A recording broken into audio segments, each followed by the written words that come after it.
ছাড়া কোথায় তুমি ও মা নীরবে ঘুমোয় পাড়া যাবি আমি ও মা আজ তো যে তোমার সাথে সে ঘুম তো আসে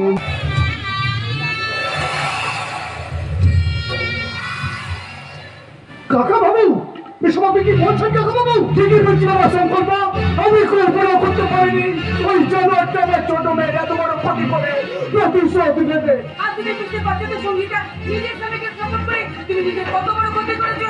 ম্যাডাম তুমি কৃষ্ণের সর্বনাশ করেছিলে, কিন্তু বিজ্ঞানের বাইরে একটা তৃতীয় শক্তি আছে, সাধারণ মানুষকে বলে ঈশ্বর। ম্যাডাম সেই ঈশ্বরের খেলাতে সেই সর্বনাশটা আমার জীবনে ফিরে এসেছে। হাসপাতালে তোমার বোনের চিকিৎসা আমি করেছিলাম, সেখান থেকে সবকিছু জানতে পেরেছি। তোমার স্বামী বিজয় বাবু কি নিদারুণ যন্ত্রণা দিয়েছে তোমার বোনের ঝিলমিলকে।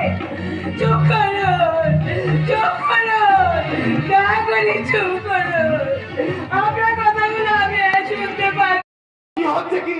এই জামা পুতুলটা নিয়ে নিচ্ছে। উফ, আবার আবার সেই পুতুল নিয়ে ঝামেলা।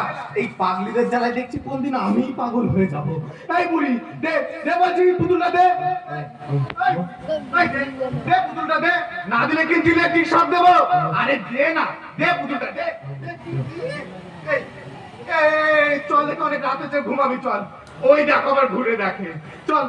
আরে চল চল চল চল চল, আরে দাঁড়াস না, চল।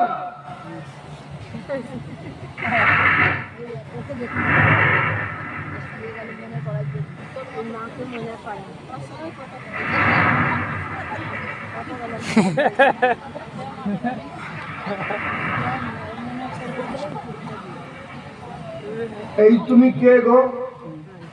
ও বুঝেছি, তোমার নিশ্চয়ই মা নেই, তাই এখানে এসেছো। জানো তো আমার মা নেই। খোকা খোকা আই খোকা আই খোকা। আমার খোকা বলে কে ডাকলো? আরে আই। তুমি আমাকে খোকা বলে ডাকলে? হ্যাঁ তো, হ্যাঁ তো, তুমি আমার মা? হ্যাঁ তো, হ্যাঁ তো। তাহলে কি সেদিন তুমি বলেছিলে তুমি আমার মা নয়? সে তো ইচি ইচি বলেছিলাম। মিছিমিছি বলেছিলে? হ্যাঁ তো, হ্যাঁ তো। বলো মা, আমাকে না